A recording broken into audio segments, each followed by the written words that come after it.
Bienvenidos al módulo séptimo. Vamos a comenzar ya la explicación de los contenidos referentes a la protección de datos sanitarios o datos relativos a la salud,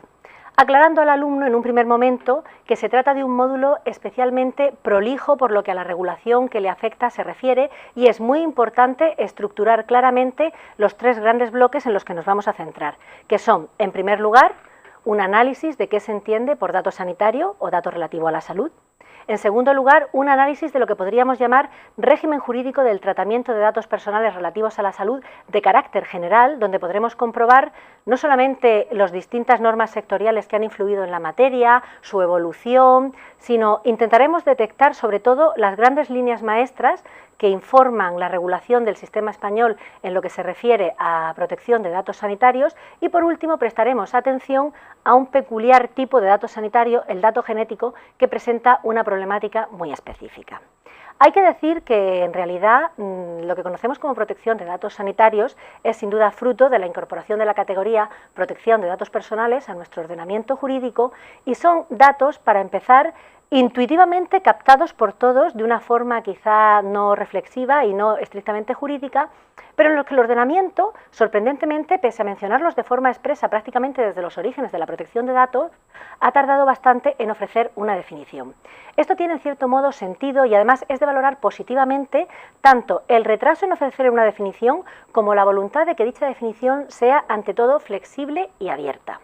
Ni la Directiva del 95 sobre protección de datos, ni tampoco el Convenio del Consejo de Europa número 108 se tomó la molestia, pese a que los mencionaba, de ofrecer una definición de dato sanitario o datos relativo a la salud. Tampoco la Ley Orgánica de Protección de Datos. En el caso español habrá que esperar precisamente al reglamento que desarrolla la Ley Orgánica de Protección de Datos para definir, y siempre con las limitaciones y las prevenciones que sobre cualquier definición legal se proyectan, qué se entiende por por dato sanitario. En general, el dato sanitario o el dato relativo a la salud es aquel elemento, aquella pieza de información que nos ofrece cualquier contenido o cualquier referencia a la salud, tanto física o mental, ya sea presente, pasada o futura, de un individuo.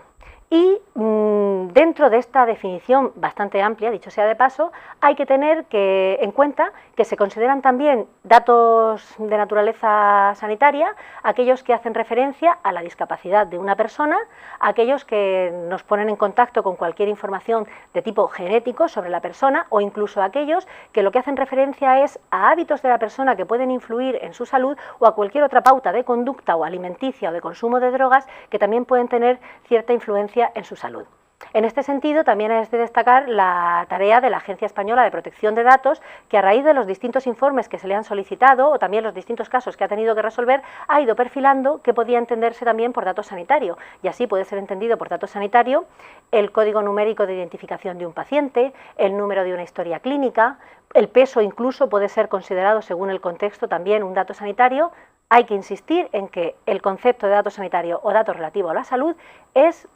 muy amplio y muy flexible. Y también hay que destacar, y este es un buen momento, aunque volvamos a insistir en sucesivas ocasiones, que la protección de datos sanitarios tiene una estrechísima conexión con la intimidad.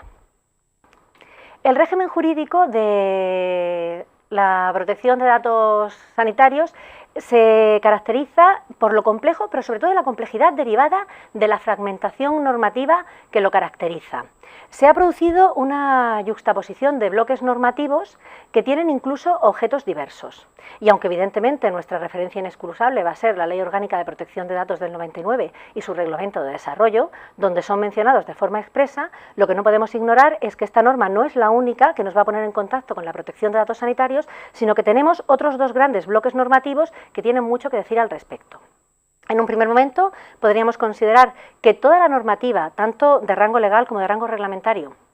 que regula el Sistema Nacional de Salud en cuanto a prestación asistencial, contiene numerosas prescripciones sobre protección de datos. Junto a esta normativa, en la que en general vamos a ver cómo se realiza la cesión de datos para mejorar la asistencia sanitaria, el control de calidad, el Sistema Único Nacional de Salud, la prescripción de medicamentos o de productos sanitarios y todas estas cuestiones. Junto a este bloque normativo también tiene una importancia extrema la normativa elaborada a partir de 2002, con carácter básico para el Estado, la conocida de forma coloquial como Ley de Autonomía del Paciente, donde se regulan, entre otras cuestiones, la información sanitaria, los derechos y las obligaciones del paciente y también la historia clínica. Esta especie de trípode normativo contiene toda una serie de referencias siempre en la misma línea y en la que también se puede observar que cuando encontramos normativa anterior a la Ley Orgánica de Protección de Datos, como puede ocurrir con el caso de la Ley General de Sanidad, que es de 1986, veremos claramente que no se alude todavía de una forma expresa, por lo menos no en la redacción original, a la protección de datos en sentido estricto, sino de lo que se habla claramente es de intimidad del paciente. Bueno, pues hechas estas primeras afirmaciones sobre los tres grandes bloques normativos y las aportaciones y las peculiaridades de cada uno, también hay que avanzar ya, aunque luego vamos a insistir, que estos datos se debaten entre una suerte de tensión entre intereses que hay que proteger. Los datos sanitarios, los datos relacionados con la salud,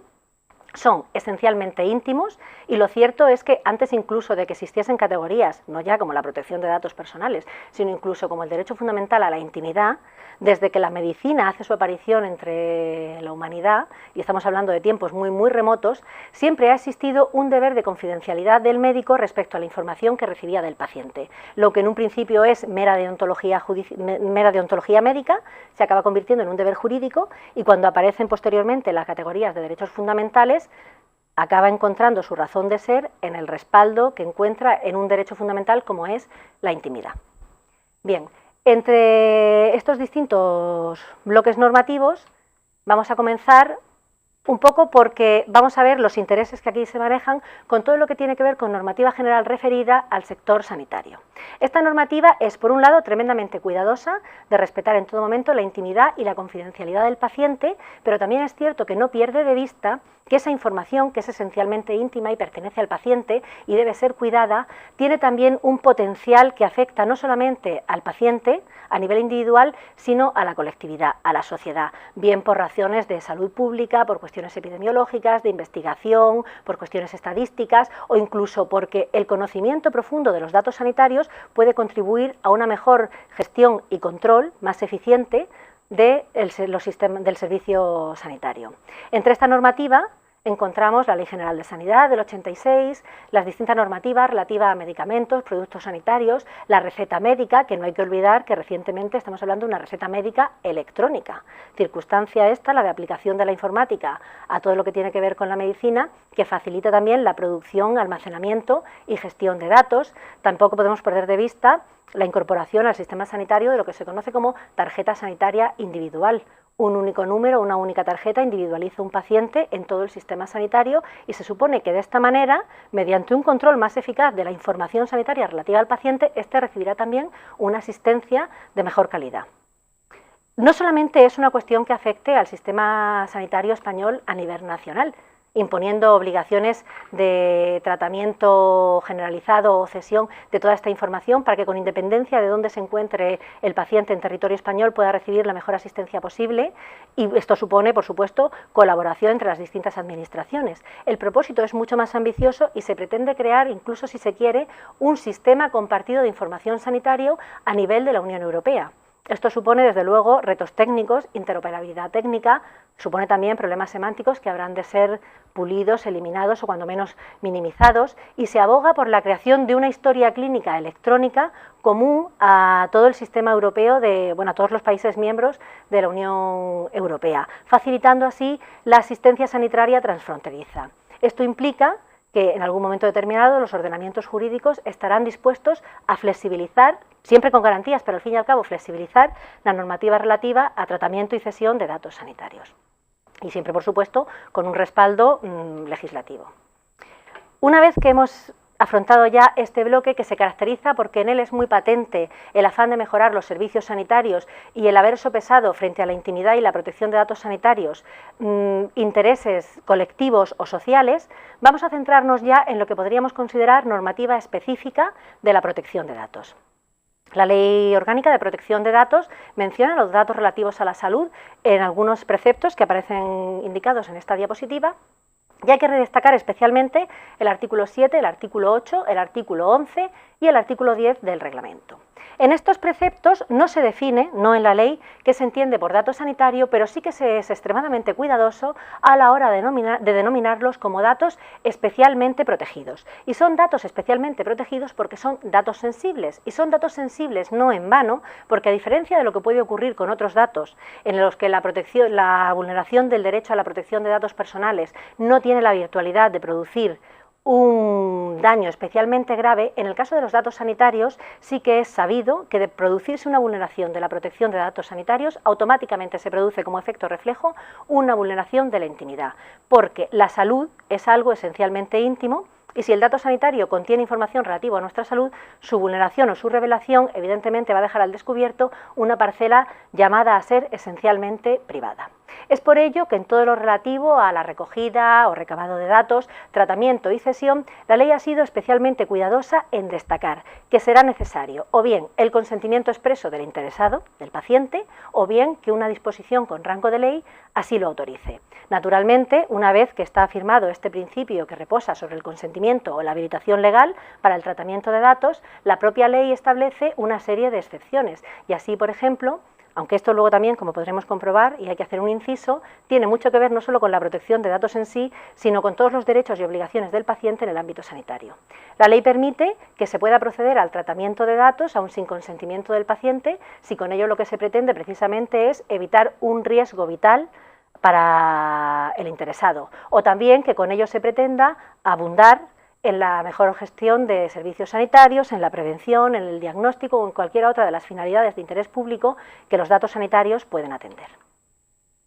No solamente la Ley Orgánica de Protección de Datos tiene mucho que decir sobre estos datos peculiares. Es incluso llamativo que donde encontramos más referencias expresas a este tipo de datos es en una ley de 2002 conocida de forma coloquial como autonomía del paciente. Esta ley tiene carácter básico para todo el Estado y sin perjuicio de que luego pueda ser desarrollada por las distintas comunidades autónomas. Aunque no tiene rango de orgánica, en ella se van a tratar muchísimas cuestiones que afectan directamente a la protección de datos sanitarios y a la intimidad, y esta es una de las críticas que la doctrina le ha dirigido, si no a la totalidad del articulado, sí a preceptos concretos.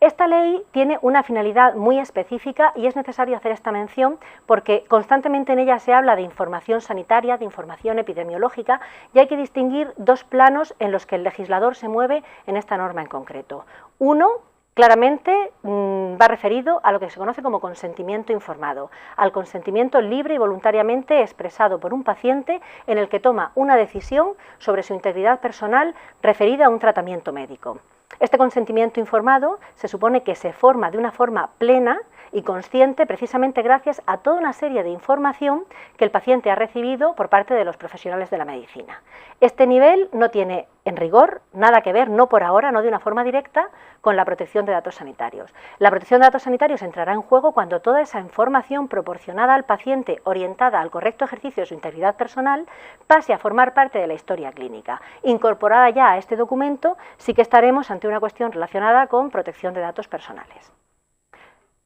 Es necesario, por ello, distinguir entre las menciones que la ley hace a información sanitaria, tanto asistencial al propio paciente como epidemiológica, de carácter general, y aquí encontramos información muy variada, como puede ser desde la dolencia que tiene el paciente, las distintas alternativas terapéuticas, las posibilidades de diagnóstico, los riesgos de las intervenciones a las que se puede someter.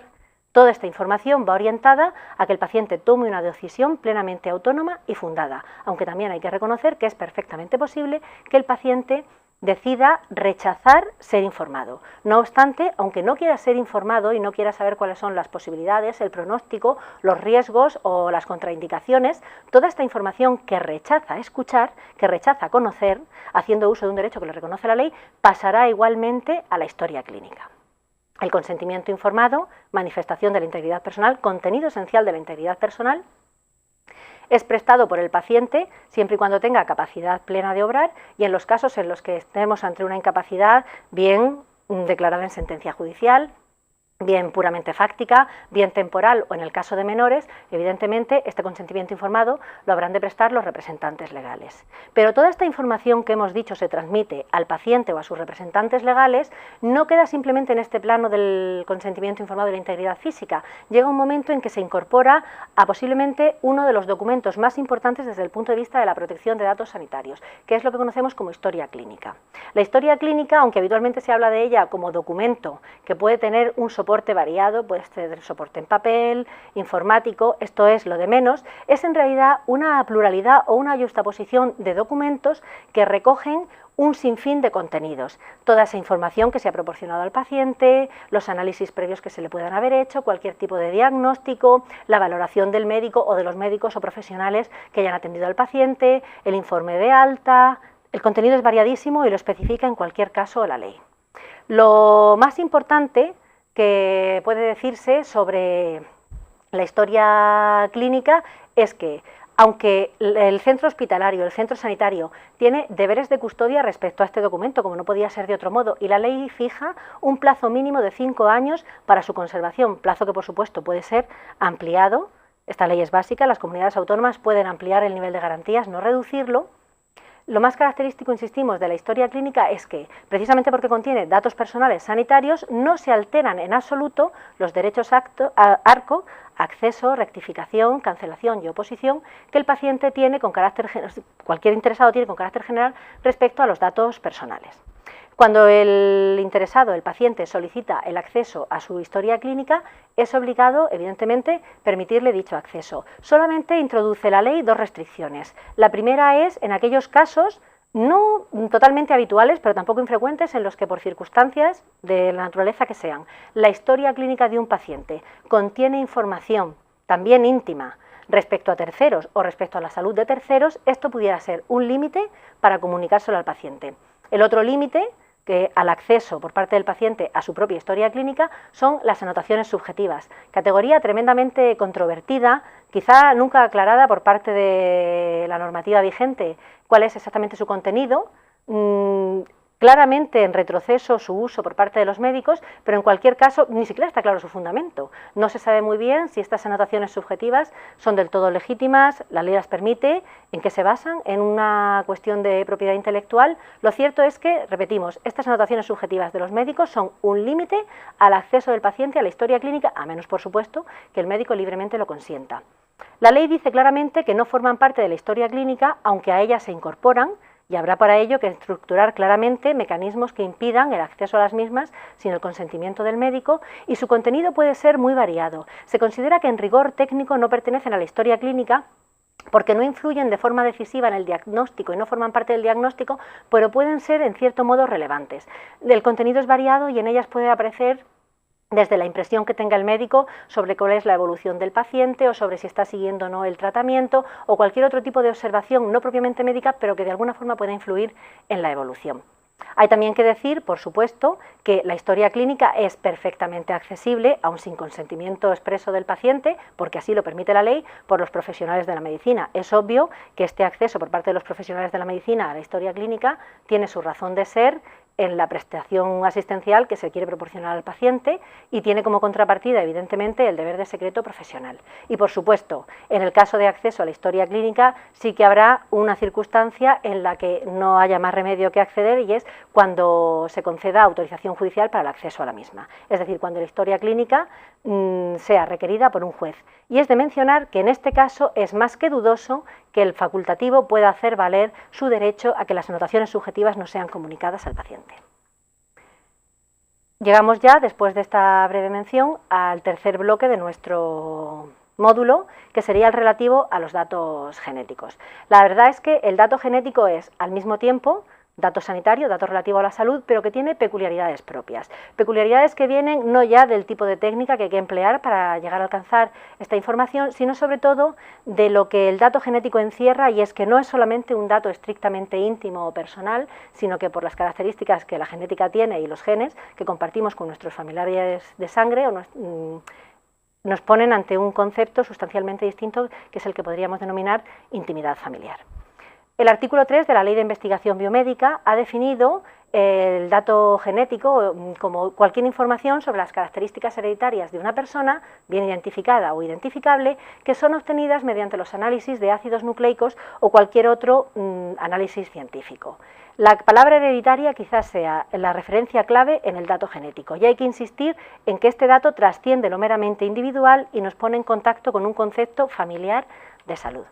La regulación de los datos genéticos en España y en general aquí en todo el panorama europeo es bastante deficiente. Nuestra propia ley de investigación biomédica, en 3 artículos correlativos, 47, 48 y 49, evidencia que quizá no se ha reflexionado lo suficiente y se han dado pasos tremendamente tibios sobre cómo abordar sobre todo la cesión de estos datos cuando el paciente voluntariamente no quiere comunicarlos. También en la investigación biomédica opera a ese doble nivel de consentimiento informado, información sanitaria por un lado, y protección de datos, aquí genéticos, por otro. La ley procura en todo momento de advertir al paciente que se va a someter a cualquier tipo de pruebas genéticas de la relevancia o la importancia, las consecuencias o las implicaciones que la información genética que va a ser revelada pueda tener respecto a sus familiares. Es decir, como parte de la información que el paciente recibirá, será en todo momento claro y patente que esa información no solo le puede afectar a él, sino también a sus familiares.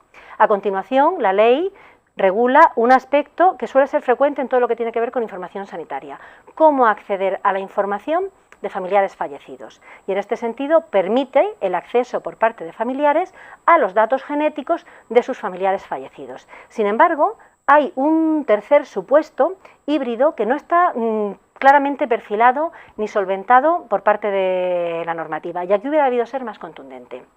En el artículo 49 se prevé la posibilidad de que un paciente no quiera ser informado de los resultados de los test genéticos a los que ha sido sometido. Esto es perfectamente posible porque formaría parte de ese consentimiento informado y de esa información sanitaria, el derecho a no ser informado. En este caso, la ley no ha sido clara y, si nos apuran, ha solventado nuevos problemas. Claramente lo que la ley dice es que cuando el paciente haya hecho uso de su derecho a no ser informado, el médico podrá informar a los familiares de dicho paciente. Y en esta expresión, podrá informar, es donde reside buena parte del problema.